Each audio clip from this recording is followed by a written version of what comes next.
All right, last video here from 10.5, which is just a summary of the various tests and how we can do those, just kind of approaching a series from scratch. So the first thing you want to look for is that test for divergence. You recall that when you have a series, a sub n, that limit as n goes to infinity must equal 0 in order for series to converge. Now that doesn't mean it does converge, but it just means it has to equal 0. If the limit as n goes to infinity of a sub n doesn't equal 0, then the series diverges. Right? That's the key there. Now, this was the first one here. This first point, you have to be very careful. A sub n going to 0, use some logic here, does not imply that the series converges. And the best example there is to think of the harmonic series. The terms go to 0, but the series diverges.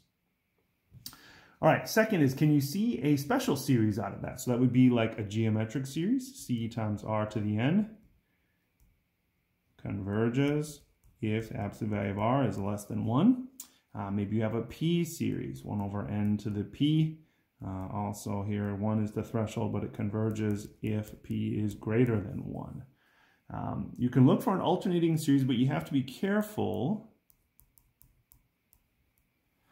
because we want to know absolute convergence, and so we really need to first check the absolute value of that. So it's really just the a sub n part. So we need to know if it converges absolutely. Then if it doesn't, we can check the alternating series test to see if it converges conditionally. Maybe you can look at that, hey, is there a function that I can integrate? Use the integral test. If we can integrate, if this, sorry, what do I want to say?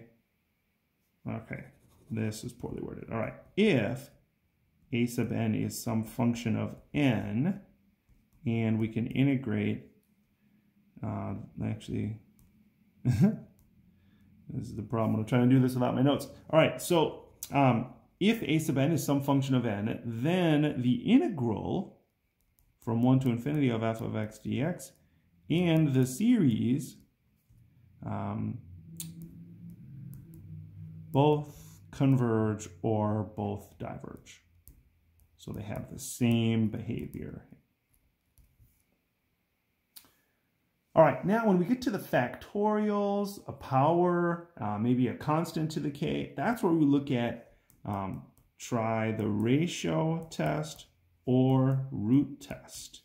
So the ratio test is when we have the limit as n goes to infinity of a sub n plus 1 over a sub n. The root test is we have the limit as n goes to infinity of the nth root of a sub n. And for both of those, if r is equal to 1, or sorry, if r is less than 1, the series converges. If r is greater than 1, or if that limit diverges, the series diverges. And then the bad case here, unfortunately, if r is equal to 1, the test fails and we need to try something else. And you'll notice here, after all of these things that we're looking for, maybe we can, there's down to this rational function, maybe something close to a rational function, some kind of ratio. Try the direct comparison test or limit comparison test. So the direct comparison test, there's two cases. One, if b sub n converges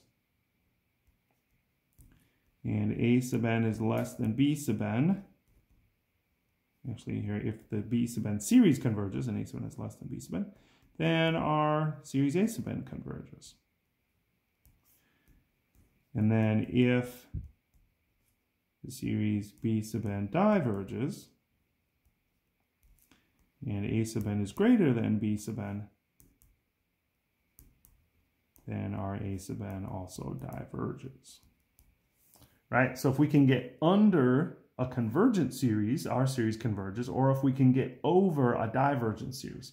The limit comparison test, you don't need that ratio. You just take the limit, or you don't need this, this inequality here. You just take the limit as n goes to infinity of a sub n over b sub n. And let's say that equals L. So that's not e infinity, that's a limit. That's not infinity. An actual where L is a real number.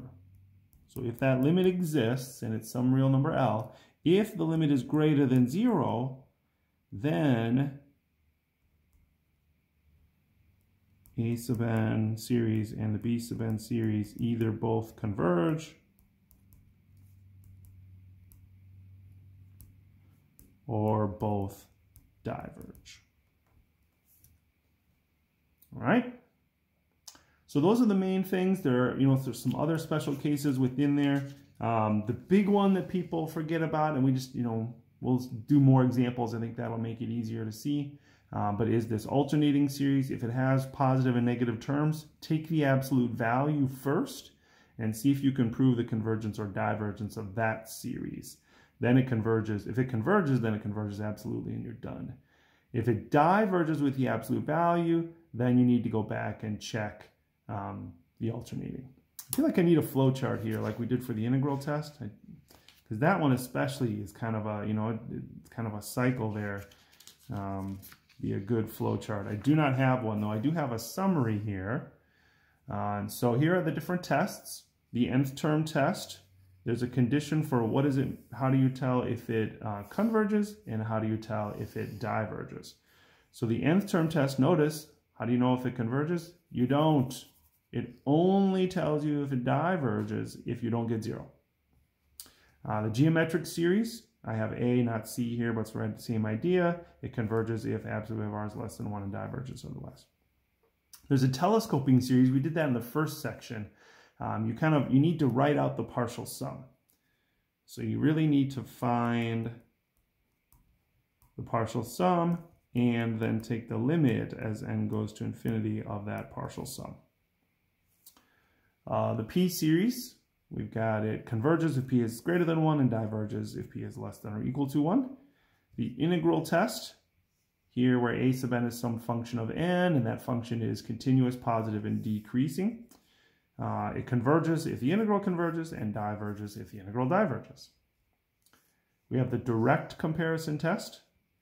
If b sub n converges and a sub n is less than or equal to that, then that'll be our condition of convergence. If b sub n diverges and a sub n is above b sub n, then our a sub n also diverges. Limit comparison test, if we take this ratio and get a limit L that's greater than 0 and b sub n converges, then a sub n will as well. For the diverges, same idea, but the b sub n diverges.